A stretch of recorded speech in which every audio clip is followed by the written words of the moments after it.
untuk kemudian kita masuk final. Ya. Atau ada ketua kelas atau Bapak Ibu yang tahu tentang informasi ini? Jadwal perkuliahan sampai hari raya? Kalau izin Pak Ustadz. Silakan. Kalau menurut informasi dari akademik itu tanggal 23 April itu ada UAS sebenarnya Pak Ustadz.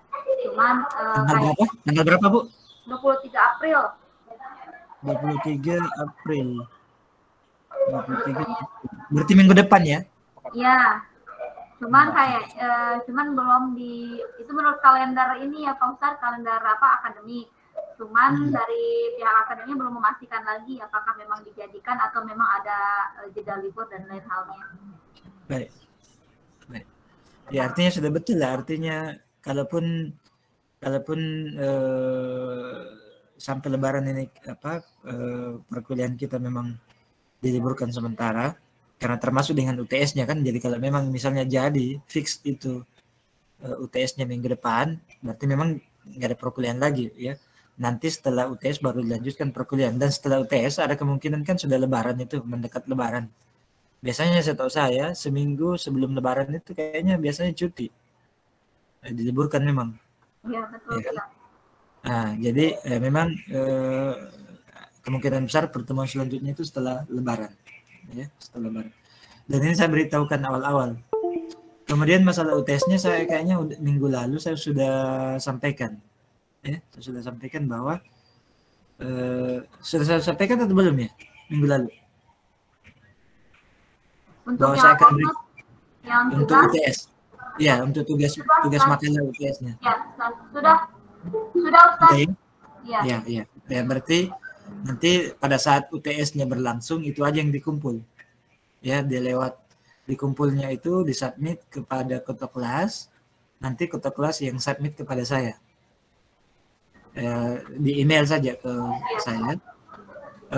Tapi saya harap nanti pengumpulan atau submission dari tugas makalahnya itu secara bersamaan sehingga tidak tercecer. Ya, saya khawatirnya kalau ada misalnya keluar dari waktu yang ditetapkan itu atau 1-2 orang ke ada 3 orang itu kan akan tercecer. Saya khawatir nggak terbaca ke dalam email saya gitu.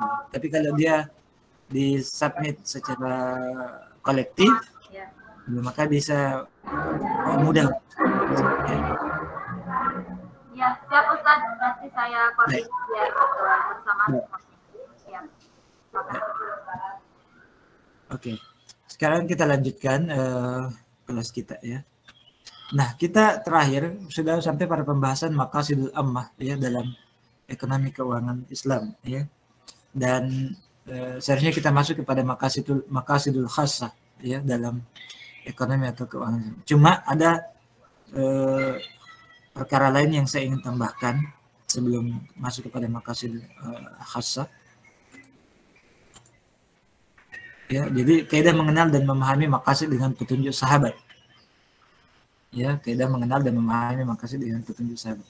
Ini juga perlu kita pahami dan kenali karena banyak juga di antara maqasid syariah itu terhasilkan dari ya petunjuk sahabat ridwanullah alaihim ajmain. Ya, apa yang mereka pahami dan apa yang mereka contohkan atau bahkan apa yang mereka amalkan itu menjadi hujjah. Ya, menjadi hujjah bagi generasi-generasi setelah mereka dalam melaksanakan hukum-hukum syara. Ya, dalam melaksanakan atau mengamalkan hukum-hukum syara atau dalam hal mempraktekkan atau bagaimana mempraktekkan hukum-hukum syara itu dalam kehidupan keseharian manusia. Ya, kapan hukum ini dipakai, kapan hukum ini dilonggarkan, apa maksud hukum seperti ini, ya, kapan ya penetapan hukum itu ditetapkan misalnya, diterapkan. Ya. Nah, semua itu bisa kita juga jadikan acuan dalam memahami hal-hal yang tadi saya sebutkan itu dengan petunjuk sahabat. Ya, saya kasih contoh aja seperti dengan kita di bulan Ramadan, sholat tarawih, ya kan? Sholat tarawih itu pengamalannya salah satunya karena petunjuk dari sahabat Umar bin Khattab radhiyallahu taala an. Ya, sahabat Umar bin Khattab radhiyallahu taala an. Di mana ini sekedar contoh ya. Di mana apa namanya? Pelaksanaan tarawih yang seperti kita saksikan sekarang itu adalah hasil dari ya pemikiran atau petunjuk dari sahabat Umar bin Khattab radhiyallahu anhu. Karena Rasulullah SAW itu melaksanakan tarawih itu tidak setiap malam. Bahkan di dalam beberapa riwayat disebutkan dia hanya mengerjakannya 3 malam saja. Beberapa malam saja lah. Tidak satu bulan full Ramadan. Ya. Dan kemudian Rasulullah SAW pun tidak melaksanakannya secara berjamaah di masjid. Tidak melaksanakannya secara berjamaah di masjid. Kemudian melaksanakannya cuma ya maksimal 11 rakaat sudah termasuk witir. Ya tidak seperti yang kita laksanakan sekarang itu ada yang sampai 20 rakaat atau dan 23 rakaat ya, dengan witirnya, atau bahkan sebagian riwayat dari para ulama kita itu menyebutkan tidak ketika ulama kita menjelaskan riwayat tersebut bahwa tarawih itu dilaksanakan tanpa batas ya sepanjang malam ya, karena sepanjang malam sekuatnya orang dilaksanakan yaitu tarawih.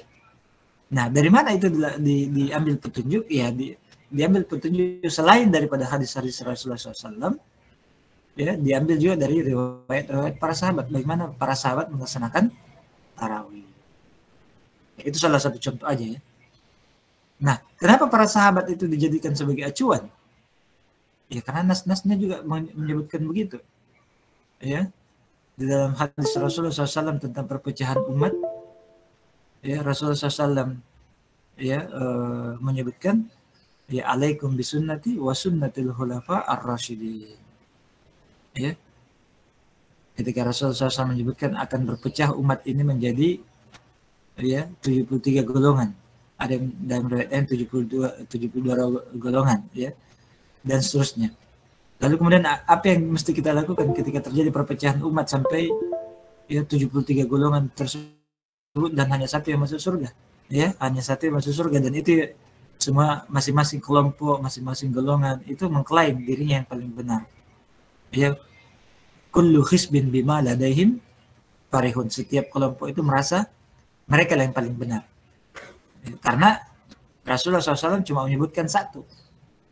Dan hadis ini termasuk hadis yang disebutkan oleh ulama hadis kita, termasuk hadis-hadis yang bisa sampai pada derajat mutawatir. Ya. Hadis-hadis tentang perpecahan umat itu karena banyaknya periwayatan-periwayatan yang terkait dengan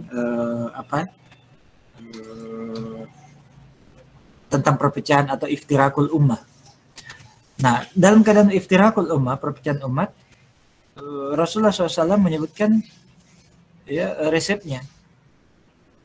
Ya, selain resepnya dalam riwayat disebutkan ya berpegang teguh kepada Al-Quran dan Sunnah, dalam riwayat lain disebutkan alaikum bisunnati wa sunnatil khulafa ar-rasyidin. Ya, maka pegang teguhlah bagi kalian itu, pegang teguhlah sunnahku, kata Rasulullah SAW. Dan berpegang teguhlah juga kepada sunnahnya para khulafa ar-rasyidin. Dan perkataan berpegang teguh ya kepada sunnahnya khulafa ar-rasyidin ini itu mewakili keseluruhan sahabat. Disebutkannya khulafa ar-rasyidin itu saja hanya sebagai min babil aula ya, tafdiliyah ya, sebagai penunjukan bahwa keutamaan khulafa ar-rasyidin itu dibanding sahabat-sahabat yang lain. Tapi yang dimaksud di dalam hadis itu adalah mengambil petunjuk daripada sahabat. Ya, ridwanullah alaihim ajmain, kepada secara keseluruhan sahabat. Dalam riwayat yang lain hadis Nabi juga menyebutkan tentang para sahabat Nabi itu adalah ibarat bintang-bintang di langit. Bagaimana bintang-bintang di langit itu? Ya, kalau nelayan yang di tengah lautan dia jadikan bintang itu sebagai petunjuk arah. Nah seperti itu kita beragama, dia para sahabat itu menjadi petunjuk arah kita melaksanakan atau mempraktekkan ajaran-ajaran Islam. Kenapa demikian? Kenapa para sahabat itu memiliki keutamaan yang begitu besar di dalam syariat? Ya, para sahabat itu adalah orang-orang istimewa. Generasi sahabat adalah generasi istimewa. Kenapa istimewa? Mereka berguru langsung pada Nabi. Mereka adalah generasi yang mendapatkan pengajaran secara langsung dari Nabi. Ya, karena salah satu definisi sahabat itu adalah ya, bertemu secara langsung dengan Nabi dan beriman kepada Nabi, ya, dan beriman kepada Nabi. Ya, ya dia selain bertemu langsung, melihat wajahnya Nabi, bertemu langsung, dan dia juga beriman kepada Nabi. Jadi bukan hanya sekedar bertemu tapi tidak beriman. Jadi tidak termasuk sahabat orang yang dia bertemu Nabi tapi tidak beriman kepada Nabi.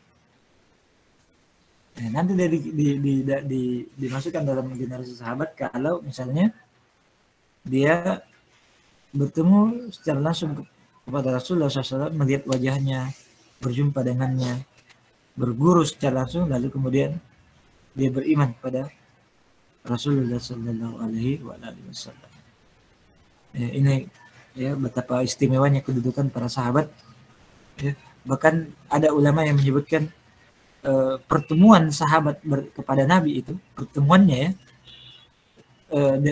bertemu mukanya secara langsung, face to face antara sahabat kepada Nabi itu lebih afdal dibanding ya 1000 amalan. Ya.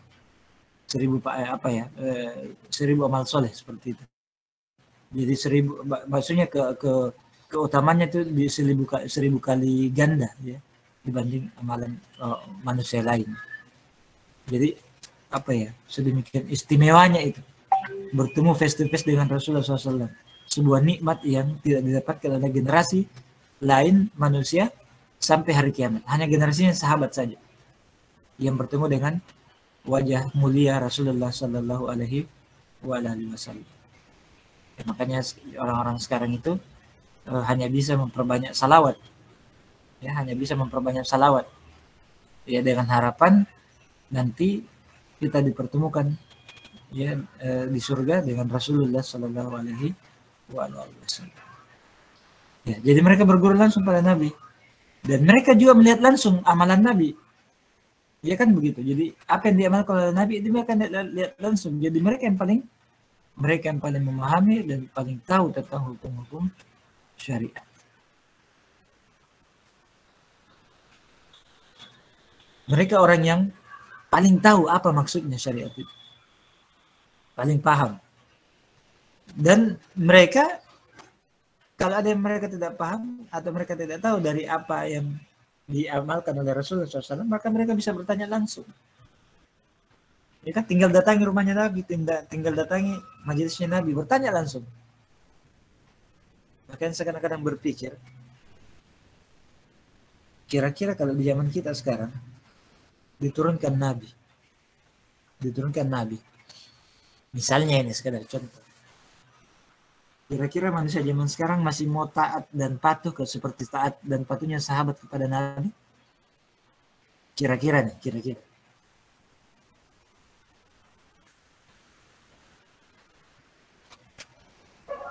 Belum tentu, Ustaz. Kira-kira di zaman sekarang jika diturunkan Nabi, ya, jika diturunkan Nabi, manusia atau orang umat Islam masihkah seperti kepatuhannya itu seperti kepatuhan sahabat kepada Nabi, ya sampai rela mati melindungi Nabi? Kira-kira gimana? Ya, akan sama, Pak. Iya, harus taat, tapi dengan keadaan manusia sekarang, kira-kira ketaatannya sama seperti Umar bin Khattab atau justru banyak yang menjadi Abu Jahal? Ya, atau banyak kayak menjadi Abu Jahal? Ya. Berbeda. Ya. Nampaknya banyak Abu Jahal. Ya, saya khawatir misalnya, ini kekhawatiran saya, misalnya seandainya Allah masih menurunkan Nabi, ya kebanyakan orang jadi Abu Jahal, ya, yang terus mempertanyakan Nabi, mempertanyakan hadis-hadisnya, ya tidak percaya kepada hadis Nabi, ya jangankan ada nabi baru, perkataan nabi saja yang dalam bentuk hadis itu yang sampai kepada kita sekarang, itu masih banyak orang yang memperolok-olok, masih banyak orang yang tidak percaya, masih banyak orang yang suka main-mainkan, ya, masih banyak yang justru membuli orang yang mau percaya kepada hadis-hadis tersebut. Itu banyak. Jadi orang yang berpegang teguh kepada hadis-hadis Nabi itu justru dibuli, ya, dihina, dinistakan dan seterusnya. Itu banyak sampai sekarang. Ya, banyak. Jadi justru dikhawatirkan ketika dikatakan bilang nabi, ada nabi baru atau misalnya ada sabda baru, ya, khawatirnya justru mendapatkan pembulian dan penistaan. Baik. Kemudian mereka adalah orang yang dijamin masuk surga. Ini sudah. Mereka rata-rata dijamin masuk surga. Terutama yang ada al-asru al-mubasysyaruna bil jannah, yaitu ada 10 sahabat yang dijamin masuk surga. Tapi para ulama hadis, para ulama kita Ahlussunnah wal Jamaah itu bahkan mengatakan seluruh sahabat itu dijamin surga. Seluruh sahabat. Walaupun ada 10 orang sahabat yang keutamannya lebih tinggi dibanding sahabat-sahabat yang lain, tapi yang namanya sahabat Nabi, ya, sahabat Nabi nih, itu semuanya dijamin surga.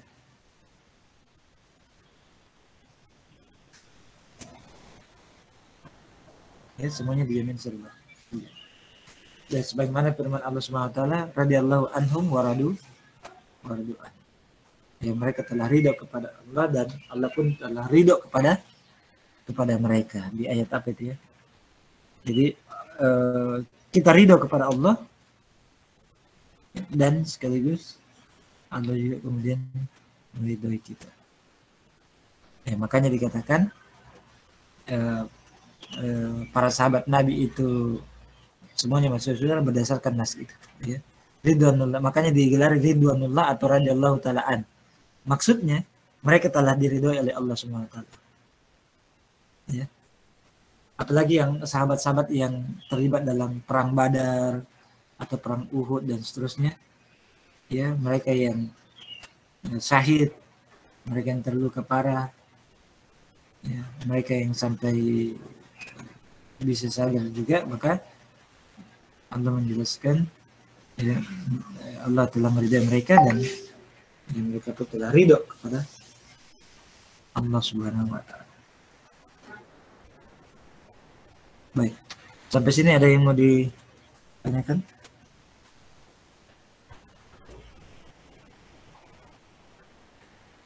Ya, itu Pak Ustadz. Ya. Ya, kaitan dengan apa namanya,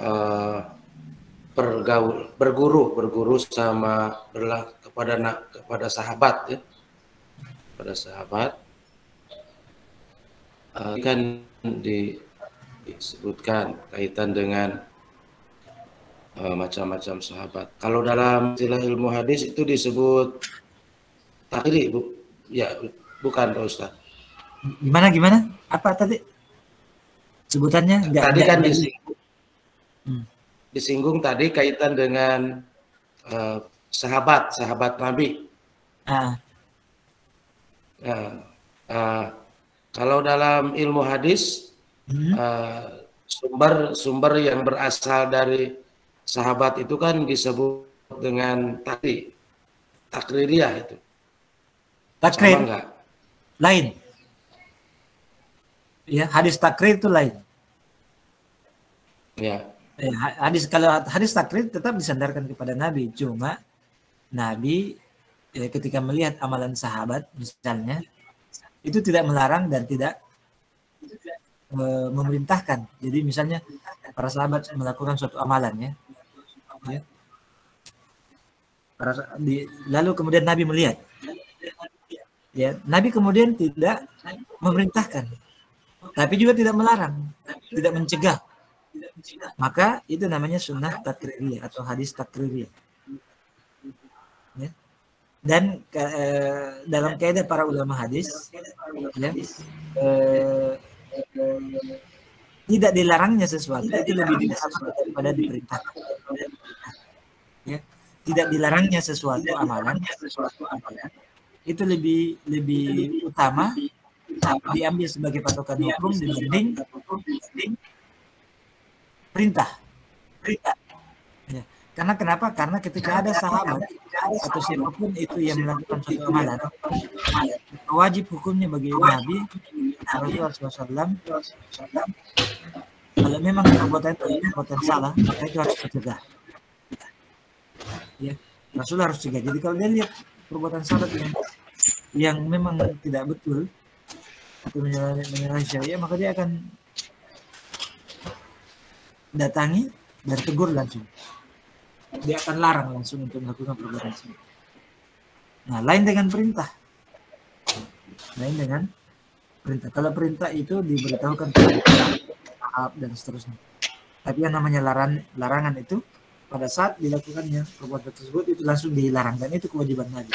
Jadi kalau Nabi tidak larang, lalu kemudian juga tidak perintahkan, berarti dia bersetuju, tidak masalah perbuatan itu dilakukan, tidak masalah, dan Nabi bersetuju meskipun tidak memerintahkan dan tidak melarang.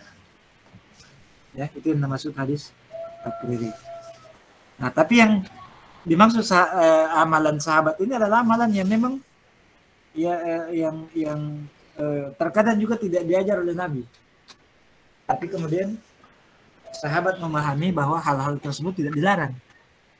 Ya, Nabi tidak lakukan, tapi hal-hal tersebut tidak dilarang. Maka Rasulullah SAW yang datang jadi misalnya suatu amalan itu ya tidak dilarang, maka para sahabat lain kemudian menyebarkannya ke generasi setelahnya, ya, dengan berprinsip bahwa ini dibolehkan. Dan berdasarkan dalil tadi yang alaikum bisunnati wa sunnatil khulafa ar-rasyidin, maka apa yang dilakukan oleh sahabat itu bisa dijadikan sebagai hujjah, ya, bisa dijadikan sebagai dalil untuk melaksanakan amalan tersebut. Dan inilah yang dipahami oleh Imam Malik rahimahullah. Imam Malik rahimahullah kalau ditanya tentang suatu masalah dan tidak ada nas-nasnya, tidak ada dalil-dalil yang menjelaskan ataupun melarang ataupun mencegah, maka dia Imam Malik ini menjadikan amalan orang Madinah itu sebagai apa? Sebagai dalil, ya, sebagai dalil dan hujjah. Ya, karena itu yang Ustadz itu seperti yang tradisi-tradisi itu ya Ustadz ya, dilihat Rasul tapi Rasul hanya ya sebagian tidak, berarti ya, tradisi seperti itu ya. Ya, makanya sebagian orang yang suka menjunjung tinggi tradisi, ya, bahkan terlalu berlebihan dengan tradisinya, kadang-kadang menjadikan dalil-dalil seperti itu untuk menjunjung tradisi. Padahal kadang-kadang ada tradisi sekalipun itu banyak yang melanggar. Tapi hanya dengan ngeles untuk bahwa ini kan ada petunjuk sahabat. Iya, tapi kan mungkin situasinya berbeda, budayanya berbeda, karakter orangnya berbeda, ya, dan seterusnya. Ya. Baik, ada pertanyaan lain? Kalau itu yang berkaitan dengan kejadian para sahabat, Pak Ustadz, seorang sahabat itu kan telah menghin istrinya, tidak meniduri, berjanji untuk tidak meniduri, menjauhi. Ya, bagaimana itu tidak meniduri? Ya, sahabat bertengkar gitu kurang lebih. Seorang sahabat Nabi bertengkar, kemudian keluar kata-kata, aku tidak akan meniduri, dalam bahasa itunya hin, hatta hin. Nah, kemudian kalimat hin itu menurut sahabat-sahabat Nabi yang paling dekat ternyata berbeda penafsiran, seperti Abu Bakar, Umar, Utsman, Ali. Iya.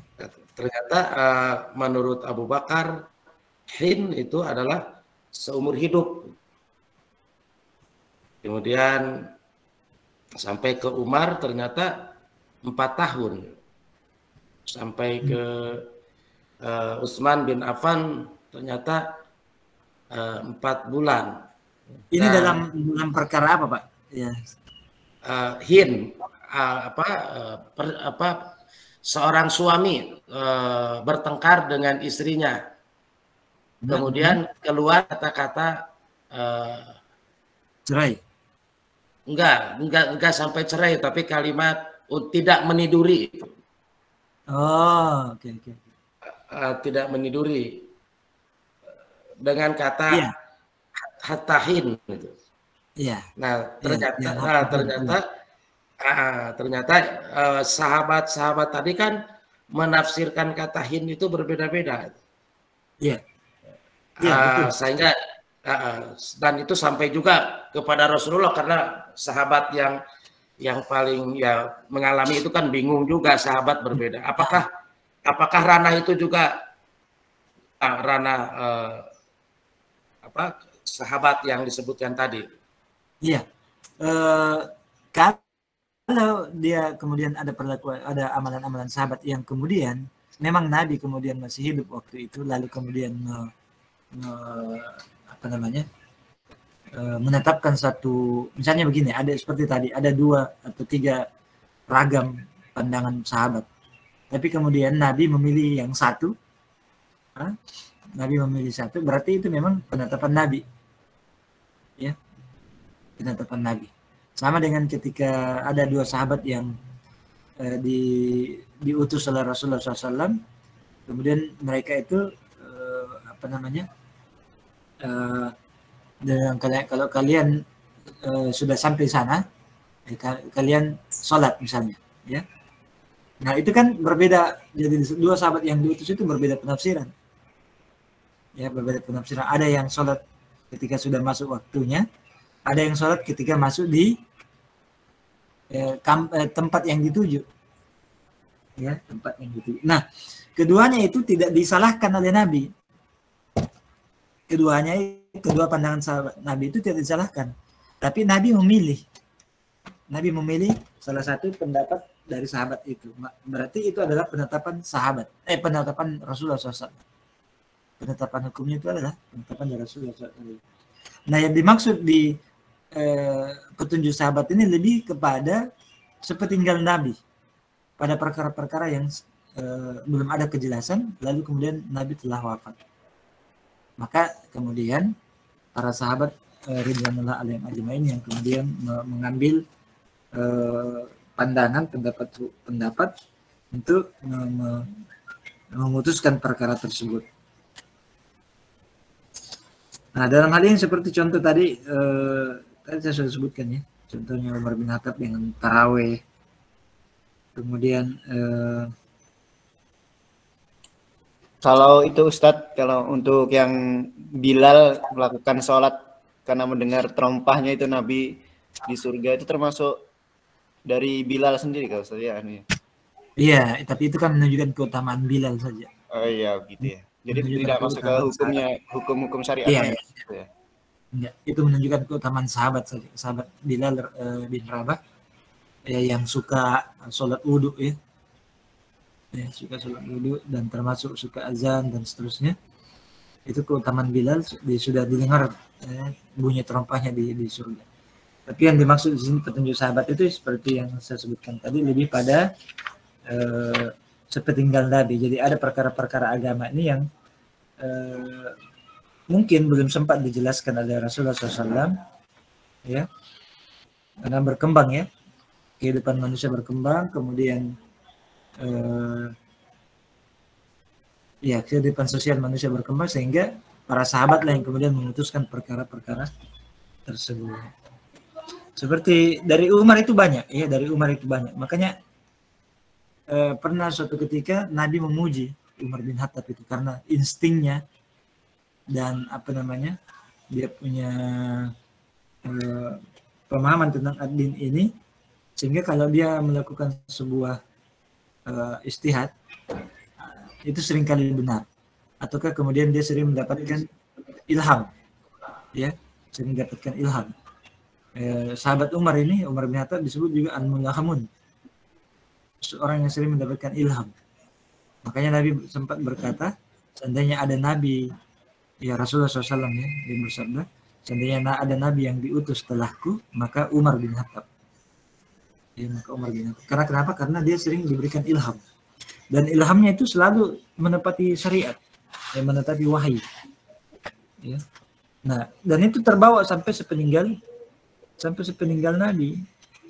Ya, seperti contohnya misalnya Umar bin Khattab melarang orang kafir zimmi membeli kanak-kanak yang ditawan oleh tentara Islam. Jadi di masa peperangan itu kan ada tawanan-tawanan perang. Dan tawanan-tawanan perang itu kan ada yang masih kanak-kanak. Maka Umar bin Khattab melarang orang kafir zimmi. Orang kafir zimmi itu orang kafir yang mendapat perlindungan negara. Nah, tapi mereka meskipun seperti itu mendapat perlindungan negara, mereka tetap dilarang untuk membeli tawanan kanak-kanak yang ditawan oleh tentara Islam. Itu pandangan Umar bin Khattab. Ya. Ada lagi yang lain yang bisa memberikan contoh bagaimana petunjuk sahabat yang sepeninggal Nabi yang dijadikan hujjah sampai sekarang. Ada yang tahu?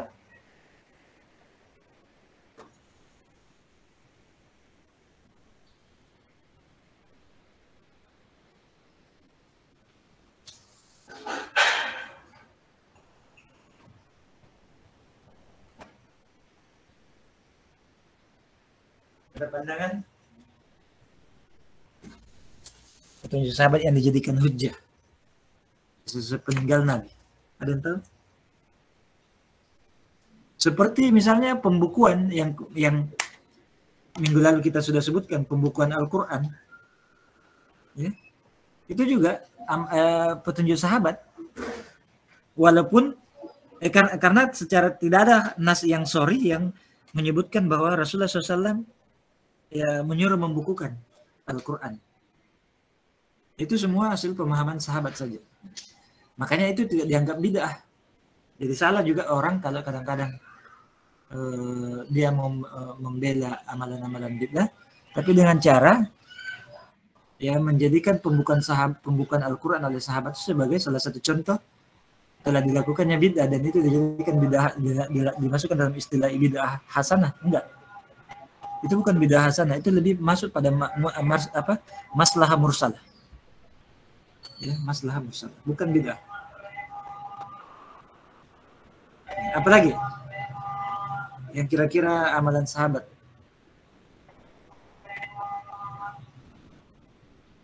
Ya, seperti pendirian negara, pendirian bentuk negara dalam bentuk khilafah atau dalam bentuk negara Islam, ya, dalam bentuk syuro dan seterusnya. Itu juga merupakan petunjuk sahabat, ya, untuk bagaimana misalnya kalau misalnya kita mau mendirikan negara, itu modalnya ada. Jadi salah kaprah juga kalau dikatakan negara Islam itu tidak punya bentuk.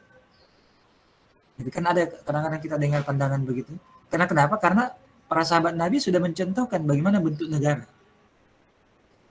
Nah, itu bisa dijadikan sebagai contoh. Jadi kalau dikatakan negara Islam tidak punya bentuk, tidak punya sistem, salah benar. Ya, karena sahabat Nabi sudah praktekkan. Ya, masalah nanti setelah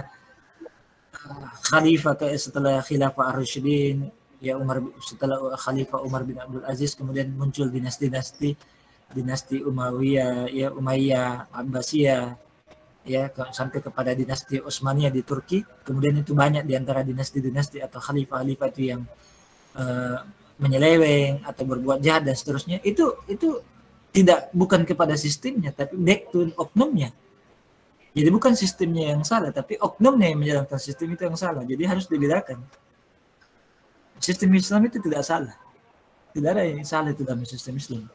Bahkan bahaya kalau kita sudah mulai meyakini bahwa ada dalam Islam itu satu sistem yang salah, yang tidak bisa dipakai di zaman sekarang. Itu bahaya. Bisa menjatuhkan kita kepada kekufuran. Ya, karena mulai meragukan hukum-hukum Islam, mulai meragukan kebenaran Islam. Nah, tapi kalaupun ada oknum-oknum dalam menjalankan sistem Islam itu yang salah, maka oknum yang salah. Jangan bukan sistem Islamnya, tapi oknumnya yang ketika dia menjalankan sistem Islam itu mungkin kurang bisa menyesuaikan dengan perkembangan zaman, atau memang dia karakternya jahat, ya. Kan kadang-kadang kan begitu, kita mendengar itu di dalam dinasti Islam pun, permintaan Islam pun banyak juga terjadi kejahatan-kejahatan. Iya, namanya manusia, ya namanya manusia. Tapi itu bukan karena sistemnya.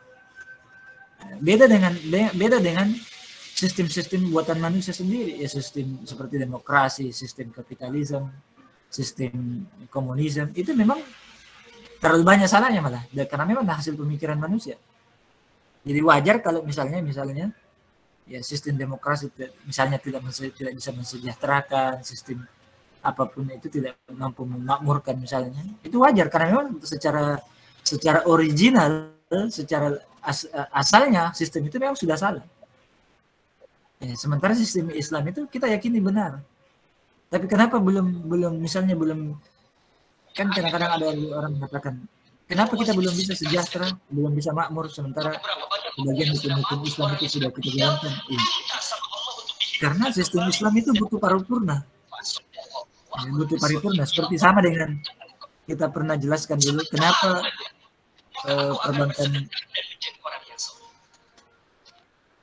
kenapa perbankan syariah itu belum bisa, atau sistem ekonomi syariah itu belum bisa mensejahterakan dan memakmurkan kita di Indonesia. Iya.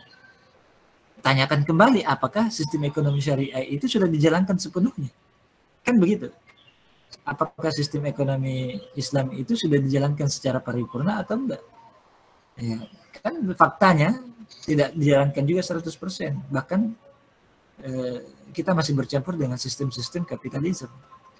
Jadi wajar kalau hasil yang kita dapat pun tidak maksimal dan tidak sempurna. Masih banyak celah sana sini, masih banyak lubang sana sini yang perlu kita perbaiki. Gitu ya, baik. Selanjutnya,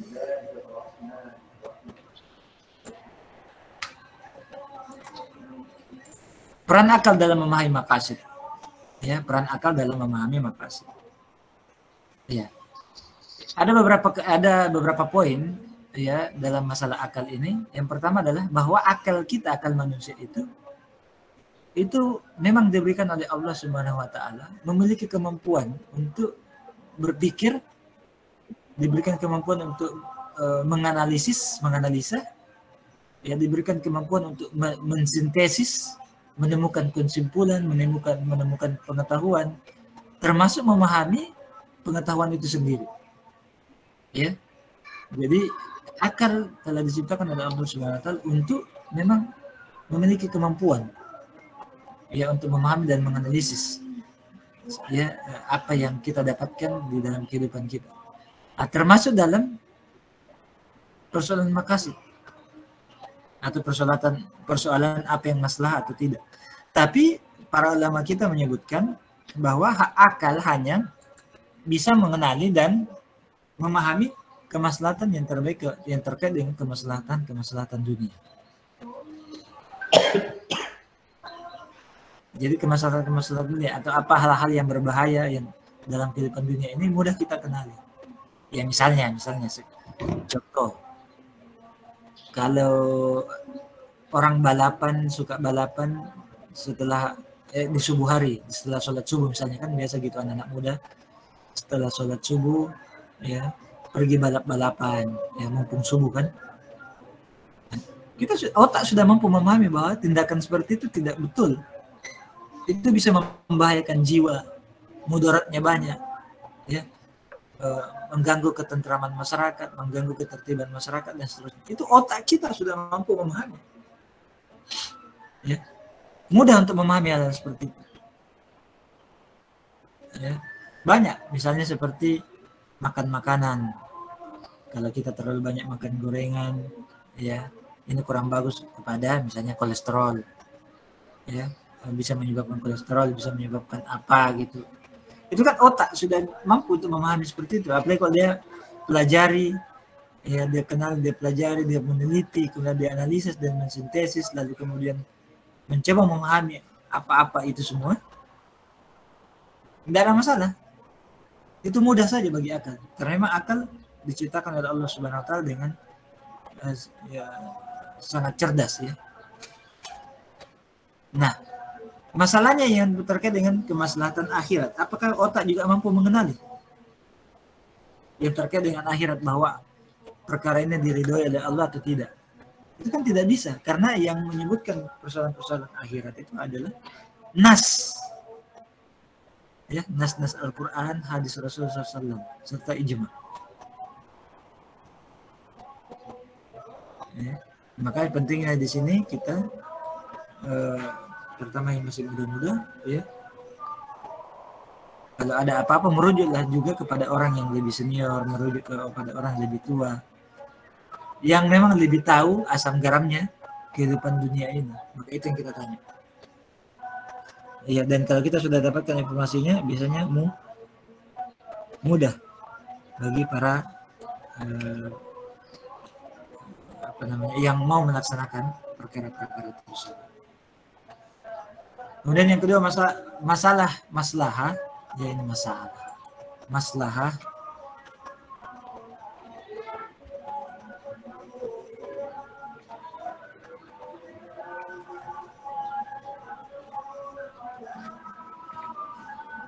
Masalah dan mudarat mampu dibangun oleh akal sehat dan berilmu. Ya, jadi yang mampu memahami maslahat dan mudarat itu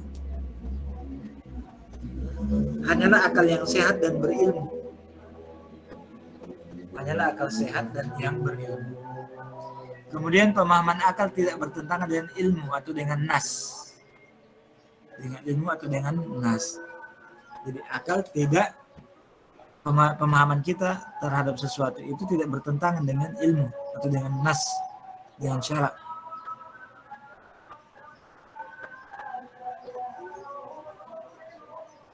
Nah, kemudian ada pandangan Imam Al-Juwayni ini. Ya. Kata beliau rahimahullah, akal hanya mengikuti setiap makna yang memiliki asas dasar syarak. Jadi kalau dalam kata Jalan Maqasid, Imam Al-Juwayni menyebutkan bahwa akal hanya bisa mengikuti setiap makna maqasid itu yang ada dalam nasnya. Jadi kalau ada makna maqasid yang disebutkan atau ada manfaat tentang suatu perbuatan dan sudah disebutkan, ya, dan ada dasarnya, maka ya di sini saja, ya, makna itu dikembalikan. Jika tak disebutkan oleh nas, maka mengukur jauh dekatnya dengan nas. Nah, itu juga. Jika tidak disebutkan secara nyata oleh nas, Al-Quran, Sunnah, maka mengukur jauh dekatnya dengan nas. Jadi, maksudnya mengukur jauh dekatnya dengan nas adalah, terkadang kan ada disebutkan dalam nas ayat-ayat yang general, ya, ayat-ayat yang general, maka agak susah kita mengukur, ya, jauh dekatnya dengan maqasid itu sendiri. Maka diukurlah ya mana paling jauh dari pandangan itu dan mana paling dekat dari makanan-makanan.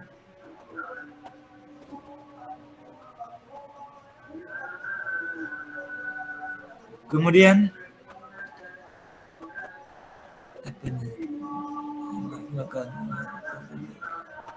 dalam mazhab Syafi'i, ya, dalam mazhab Syafi'i, karena ini Imam Al-Juwayni sebetulnya dalam mazhab Syafi'i. Mazhab Syafi'i berpegang pada makna, walau tidak bersandar dengan nas. Jadi dalam mazhabnya Imam Syafi'i, ya, berpegang pada makna maqasid itu, walaupun tidak didasarkan pada nas. Ya, jadi dia berpegang pada makna-makna yang dia pahami, meskipun tidak ada nasnya. Dengan syarat, ya, bahwa tidak bertentangan dan makna dengan dekat dengan sumber-sumber hukum syar'i tersebut. Ya, jadi syaratnya adalah tidak bertentangan.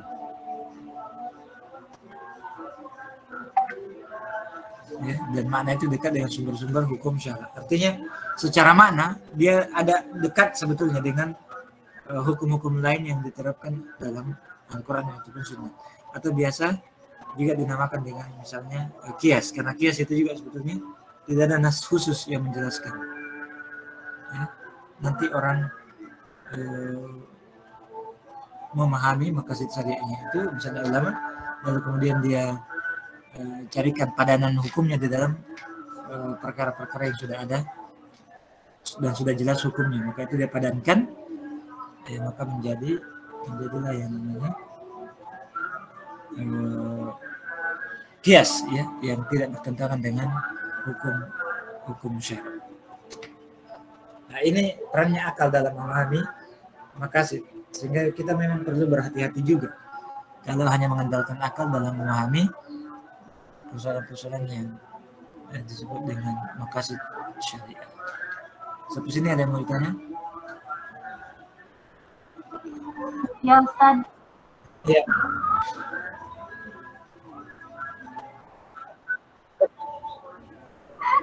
Nggak apa-apa, Pak Ahmad silakan. Kenapa?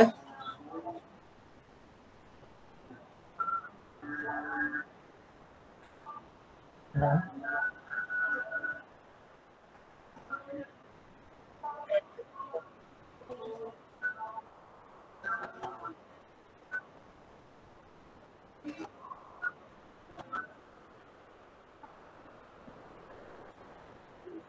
Ya. Saya jawab dulu. Oke, silakan. Belum saya ingat. Ya, silakan. Lanjut aja Pak Ahmad.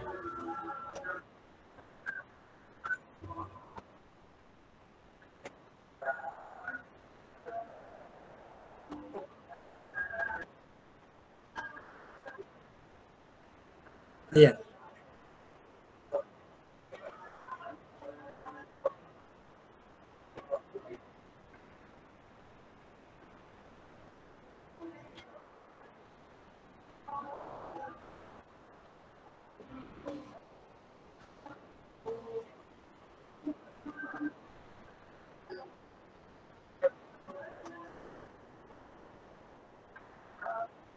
Iya.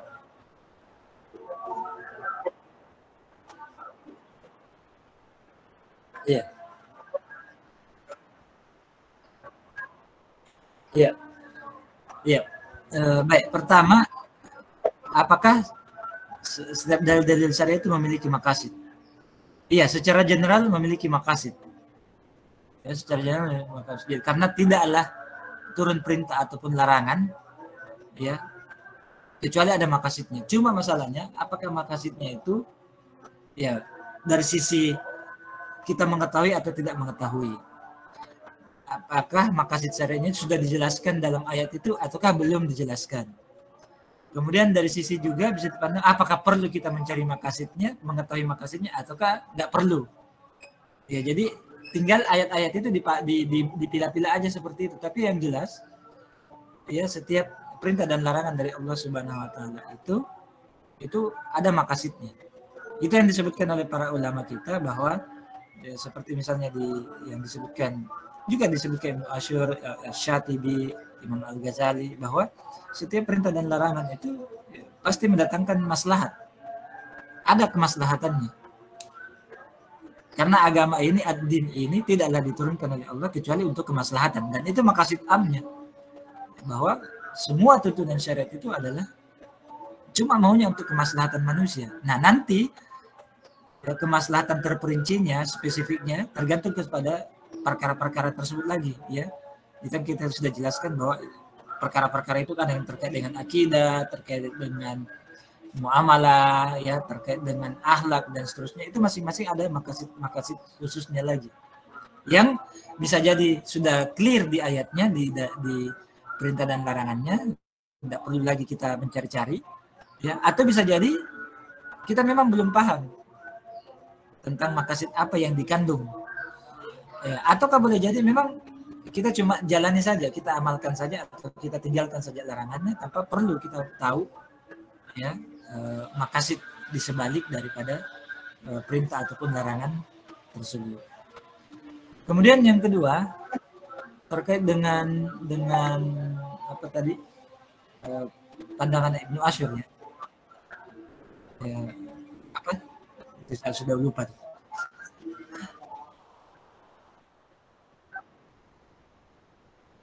Nah,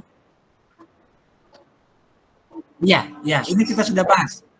Kita sudah bahas pada pertemuan yang lalu-lalu bahwa ayat-ayat yang sudah jelas itu kan salah satu kaidah memahami maqasid itu adalah dengan nas-nas yang sharih, yang sudah clear memang dinyatakan maqasidnya. Ya, kalau ayat itu sudah menyebutkan maqasid sekaligus hikmahnya atau sekaligus misalnya ilahnya. Ya, karena ada ayat yang menyebutkan ilah sekaligus maqasidnya, ada yang ilah sekaligus itu juga maqasidnya. Ya, maka yang seperti itu tidak perlu lagi kita mencari maqasid. Ya, kecuali kalau misalnya di dalam ayat itu sudah dijelaskan satu, misalnya ada satu. Kemudian ada ulama yang kemudian mampu memahami, oh ternyata masih ada pecahan-pecahan masalah lain yang terkandung dalam ayat itu. Itu enggak mengapa. Itu enggak ada masalah.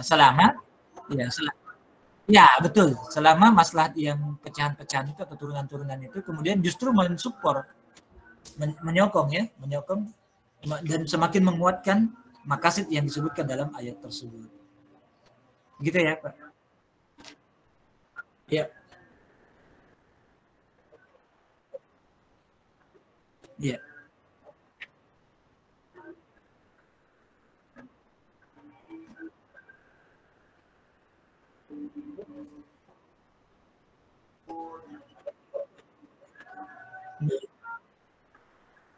Nah,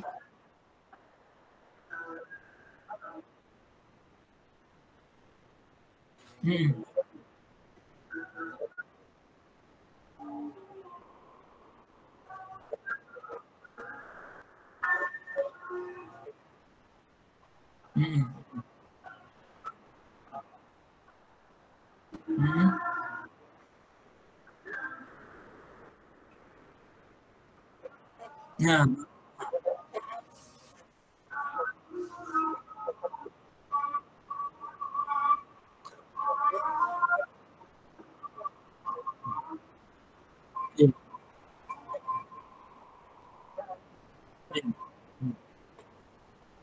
Iya. Iya.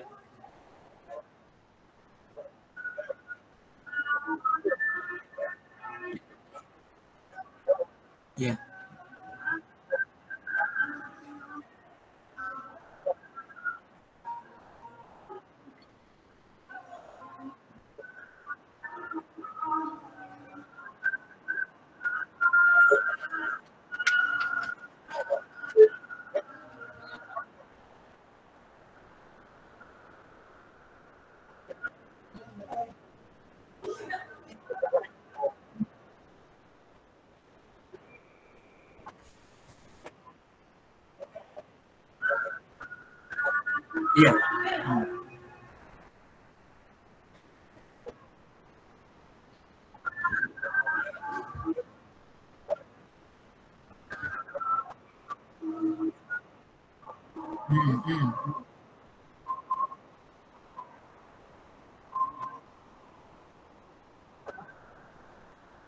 Iya.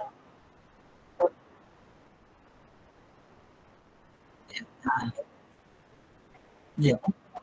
Iya. Saya cuma bisa menjawab begini bahwa kalau bukan menjawab ya, cuma menambahkan apa yang disampaikan. Mungkin ranahnya adalah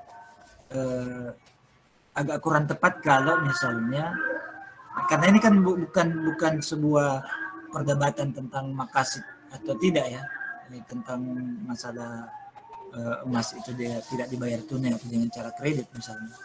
Tapi lebih pada ranah bahwa memang hukumnya itu terbuka untuk kemudian berbeda gitu. Nah, sehingga hasil dari perbedaan hukum itulah yang kemudian menghasilkan juga cara pandang maqasid yang berbeda. Nah, walaupun saya juga cenderung kepada pandangan membeli emas tidak dengan cara kredit, Ya, saya lebih cenderung pada pendapat itu. Tapi itulah ya ranah ulama kita. Kadangkala ya mereka melihat sisi-sisi yang mungkin kita juga tidak lihat. Ya, wallahu alam. Sisi-sisi yang mungkin mereka menganggap bahwa ini ada pembahasan-pembahasan tersendiri di situ, ada pembahasan-pembahasan tambahan, ya, ada kebutuhannya dan seterusnya. Ya, walaupun sekali lagi kita boleh berbeda ya dengan pandangan-pandangan itu, kita boleh berbeda ya, dan para ulama pun memang tidak memaksakan juga, yang mereka sudah tahu bahwa dari zaman ke zaman pendapat itu sudah ada, terus tiba-tiba mereka beristihad secara sama dengan ini kan, termasuk dalam konteks ini. Contoh lain itu sama dengan membayar zakat fitri. Membayar zakat fitri dengan uang. Itu kan termasuk keras juga ya perdebatannya itu. Ya, sebagian ulama sepanjang zaman, ya sepanjang ulama sepanjang zaman itu selalu membayar zakat fitri dengan bahan makanan. Ya, nanti kemudian di zaman-zaman kontemporer yang kemudian ya kalaupun ada di zaman kala itu 1-2 saja yang membolehkan, seperti di mazhabnya Imam Abu Hanifah ya, yang membolehkan membayar dengan uang misalnya. Ya, makasidnya kan sudah berbeda itu antara membayar zakat fitri dengan bahan pokok, makanan pokok, dengan membayar dengan uang. Ya, kalau yang membolehkan membayar dengan uang itu kan makasidnya kadang-kadang untuk memudahkan dia membeli selain makanan pokok atau keperluan lainnya untuk menutupi kebutuhan lainnya dan seterusnya. Sementara makanan pokok memang untuk dimakan, memang untuk dikonsumsi makanan itu. Ya, jadi ya inilah ya istiqra para ulama kita. Ya, saya sih tidak melihat ada sebuah hal yang bertentangan di situ antara pembahasan maqasid dengan ikhtilaful ulama dalam masalah fikih. Insyaallah nggak ada pertentangan di situ, karena memang ada ruang ya untuk kita berbeda pandangan dan berbeda pendapat di situ. Masalah nanti dia para ulama itu tersalah dan melawan arus, padahal hukumnya sudah jelas dari zaman ke zaman, itu tanggung jawab dia lah ya, dan istihad dia. Tanggung jawab dan istihad dia yang berpendapat berbeda dengan pandangan para ulama dari zaman ke zaman. Itu memang pandangan yang dikatakan seperti tadi Ustaz Ahmad tadi bilang itu berbeda dengan dari pandangan zaman ke zaman. Tapi ya itulah, sekali lagi itulah pandangan ulama kita ya. Saya kalau ditanya tentang hukum itu, saya tampilkan bahwa itu ada perbedaan pandangan ulama, tapi ya saya lebih condong lebih menguatkan pandangan pendapat ulama yang melarang ya jual beli emas secara non tunai atau secara kredit, ya harus dengan cara cash ya, dengan cara hand to hand ya, kemudian dengan kabet ya, dan seterusnya. Karena itu untuk menghindari, yaitu tadi makasidnya tadi kan, diantara yang menghindari riba, samannya apa dan seterusnya. Gitu ya. Baik, itu tapi dalam ranah akademik ini bagus. Apa yang disampaikan oleh Pak Ahmad Farul Razi dalam ranah akademik itu bagus. Harus kita tahu bahwa beginilah ranah akademik. Ya, ada perbedaan-perbedaan di kalangan ulama kita, ada pandangan-pandangan ya tidak satu arus. Ya, ada hal yang harus kita hati-hati. Ada hal-hal yang kita harus bisa batasi penggunaan akal dan seterusnya. Ya, itulah ranah akademik seperti itu. Baik. Kemudian saya tambahkan sedikit ini dari Imam Al-Juwaini. Akal hanya mengikuti setiap mana yang memiliki asas syara, ya. Jika tidak disebutkan oleh nas, maka mengukur jauh dekatnya dengan syara.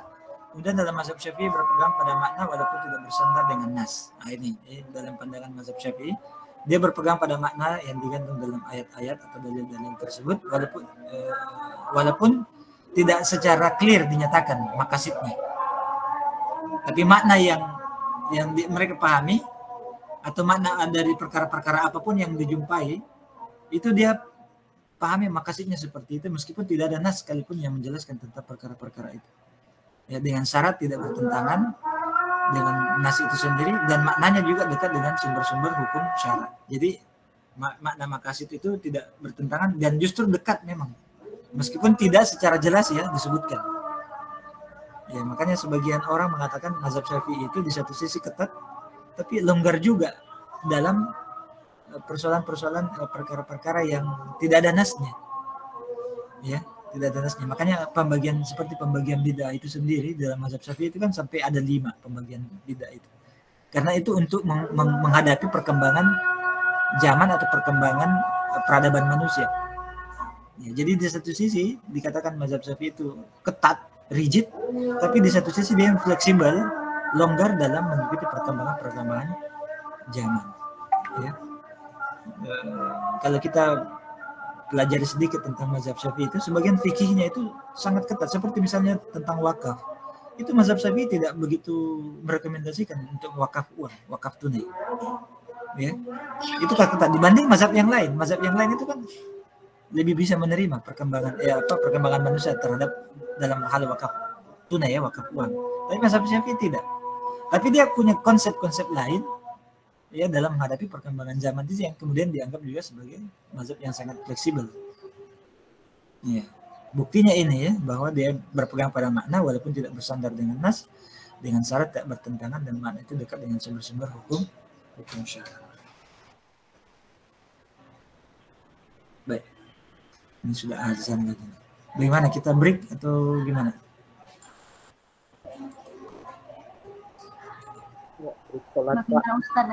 Ya habiskan aja mungkin dulu Ustaz.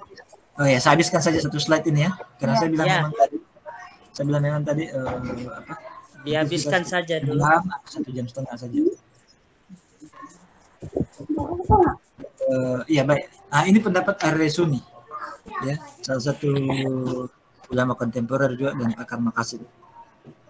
Ya, beliau berpendapat, ada beberapa pendapat sini ulama yang mudah-mudahan kita sempat sebutkan. Ya.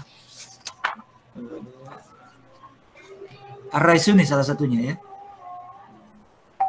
Kalau misalnya nasnya itu tidak menyebutkan secara clear maqasidnya, maka dia tafsirkan nas itu dengan atau bagaimana kita menafsirkan nas dengan neraca maslahat. Ya, ini susah ini. Ya susah menafsirkan nas dengan neraca maslahat karena ini yang tugas ulama saja. Orang awam susah melakukan ini, mengukur-ukur, menimbang-nimbang maslahat yang ditanggung, yang dikandung oleh nas. Apa sih maslahatnya? Apa sih mudaratnya? Ya.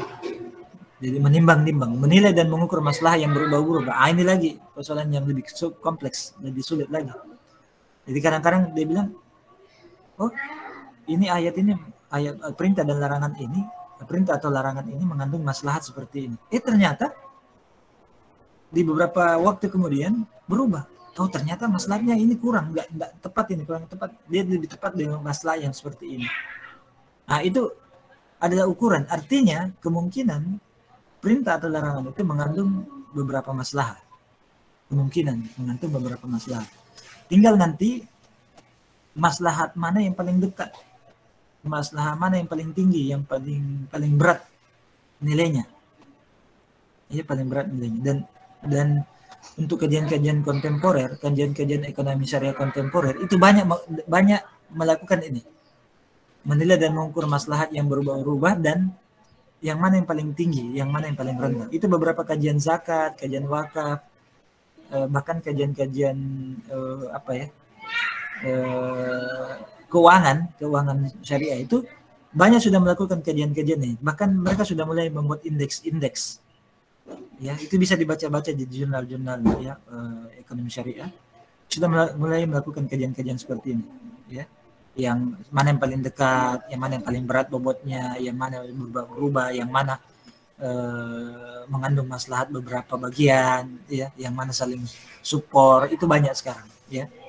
Tapi itu kan dalam ranah akademik, bisa salah dan bisa betul, ya. Tapi saya rasa itu bisa saling support dan saling memperkaya kajian-kajian keilmuan kita. Ya, semakin banyak kita membaca, semakin banyak kita mengkaji nas-nas, dalil-dalil, ya, sumber-sumber referensi-referensi ilmiah, semakin banyak kita baca dan kaji itu, maka insya Allah semakin intuisi kita semakin tajam untuk menilai ya maslahat ini yang paling dekat, maslahat ini yang paling berat bobotnya dibanding maslahat yang sana misalnya. Jadi semakin kita memperdalam ya bacaan-bacaan kita ya kedalaman ilmu kita juga kita semakin banyak, semakin perdalam ulum syar'i dan semua, maka insya Allah intuisi kita, kadar keilmuan kita semakin mudah untuk mengenali itu. Ya, sehingga sampai pada gilirannya kita mampu menilai masalah ini memang disebut masalah mursalah. Bukan lagi semata-mata ada maslahatnya, tapi ini sudah bisa menjadi suatu ketetapan hukum yang disebut dengan masalah mursalah. Karena masalah mursalah itu sudah menjadi sebuah ketetapan hukum. Bukan hanya sekedar maqasid doang, tapi sudah menjadi ketetapan hukum. Ya, yang awalnya dia cuma maqasid syariah, ada kemaslahatan yang diambil, tapi ternyata maslahatnya sedemikian besar. Maka karena masalahnya sedemikian besar dan ada hajat untuk dilaksanakan, diaplikasikan dalam kehidupan manusia, maka dia menjadi sebuah ketetapan hukum. Nah, itu tadi saya contohkan, pembukuan itu tadi, pembukuan Al-Quran. Ada hajatnya, ada kemaslahatan sedemikian besar yang dikandung oleh pembukaan Al-Quran itu, sehingga diterima oleh syariat ini menjadi sebuah kemestian bahwa memang harus dibukukan dalam rangka menjaga ya Al-Quran itu sendiri, dan itu menjadi ketetapan hukum yang disebut dengan maslahah mursalah ya. Nah, urutannya ya dalam pandangan tes ini adalah menafsirkan nas dulu dengan neraca maslahah, kemudian yang kedua naik ya, ditimbang-timbang, dinilai, diukur masalahnya yang berubah-berubah, apakah saling support atau saling bertentangan. Kalau saling support berarti ini mengandung beberapa maslahat, mengandung banyak maslahat yang berbeda-beda. Kalau bertentangan berarti ada yang ditolak, ada yang bisa diterima. Kan begitu kalau dia bertentangan. Kalau masalahnya ada masalah satu kita temukan, kemudian ditemukan lagi masalah yang kedua bertentangan, berarti ada satu yang mesti kita tolak dan ada satu yang kita mesti terima. Ya. Kalau berubah-berubah kemudian saling support tidak ada masalah. Tapi kalau berubah-berubah masalah lalu kemudian bertentangan, berarti ada pemahaman kita yang salah yang harus dibetulkan, dikoreksi terhadap ya, masalah yang dikandung oleh perintah atau larangan dari Allah Subhanahu wa taala tersebut. Nah, itulah hati-hatinya di sini. Lalu kemudian sampai pada penilaian bahwa maslahat ini memang harus ada hajatnya untuk dilaksanakan, ada hajatnya untuk diaplikasikan sebagai sebuah ketetapan hukum, maka itu menjadi sebuah masalah mursalah. Apalagi kalau disepakati oleh seluruh ulama menjadi sebuah ijma, maka itu menjadi ketetapan hukum. Karena ijma adalah sumber hukum yang sebagian ulama mengatakan sumber hukum yang ketiga, yaitu Al-Quran, Sunnah, ijma. Ya, jadi ba'da Quran dan Sunnah, ya, setelah Quran dan Sunnah itu adalah ijma. Dan di antara keputusan ijma itu adalah bisa jadi adalah memang memutuskan bahwa itu adalah hukumnya adalah maslahat mursalah. Wallahu taala a'lam. Ya. Wallahu taala a'lam. Baik, Bapak dan Ibu sekalian, ya saya kira cukuplah karena juga sudah azan. Pembahasan ini saya sudah pernah ngasih lagi ya update-nya, slide-nya kepada ikut kelas. Belum, Ustaz. Dari yang kemarin sama yang saya sekarang belum. Oh, belum. Berarti ya yang sekarang. Nanti saya kasih ya, saya kasih di WhatsApp-nya kota kelas, nanti kota kelas share kepada kawan-kawan. Ada yang sedikit satu orang yang mau misalnya bertanya atau apa? Yang tadi Ustaz, saya tuh agak kurang paham tentang yang slide tadi Ustaz, yang untuk contohnya yang madhab Syafi'i. Nah ini. Yang ini?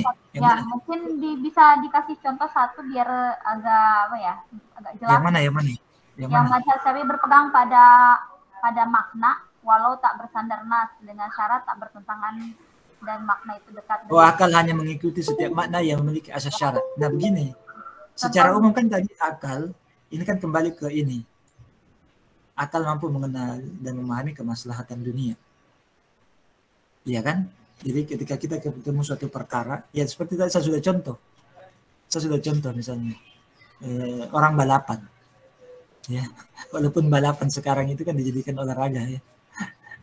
Nah nanti tanyalah ustadz lain apa hukumnya balapan MotoGP dan ya Formula E. Saya tidak mau jawab itu, karena itu program nasional. Nah misalnya balapan, Ya, balapan kita tahu itu membahayakan jiwa tidak? Secara akal, membahayakan jiwa tidak? Membahayakan jiwa. Ya kan? Tapi nas dalil yang melarang itu ada tidak? Yang melarang balapan? Nggak ada. Nggak ada nas hadis yang melarang bahwa ataupun ayat janganlah engkau melakukan balapan mobil. Ya, janganlah engkau melakukan balapan MotoGP. Nggak ada kan? Nggak ada nasnya, nggak ada. Tapi akal memahami bahwa perbuatan itu membahayakan jiwa. Atau sama dengan olahraga tinju lah. Olahraga tinju. Ada enggak nas yang melarang? Nggak ada juga. Nggak ada. Ya. Bertanding tinju itu nggak ada. Tapi akal mampu memahami bahwa itu membahayakan jiwa, membahayakan kepala, akal kita sendiri kalau ditinju-tinju terus, ya kan? Bahkan bisa ada orang ya? Memukul apa? Memukul apa? Iya. Iya, itu. Iya, tapi untuk jadikan olahraga kan tidak ada kan? Nah, yang jelas itu membahayakan. Nah, artinya secara tidak ada syarat yang secara clear menjelaskan dia dilarang atau diperintahkan, tapi akal mampu memahami. Nah, makna itu ada asasnya. Jadi makna membahayakan jiwa itu ada asasnya. Jadi memang tidak dilarang atau diperintahkan secara langsung, tapi ada akibat daripada perbuatan itu, ada asal syaratnya. Ya, wala tulqu bi aidikum ila tahluka. Dalam ayat itu kan janganlah menjatuhkan diri kalian dalam kebinasaan, dalam mara bahaya. Itu kan nas umum. Nah, nas umum ini kemudian dimasukkan ke dalam tadi makna yang tadi, yaitu membahayakan jiwa. Nah, makanya sebagian ulama yang mengharamkan rokok, ya ini sorry to say ya, yang mengharamkan rokok, dia mengatakan bahwa memang rokok tidak ada dalil yang mengharamkan secara langsung, tidak ada. Tapi rokok itu membahayakan jiwa. Dia pahami itu, membahayakan jiwa. Paling minimal dia membuang-buang harta.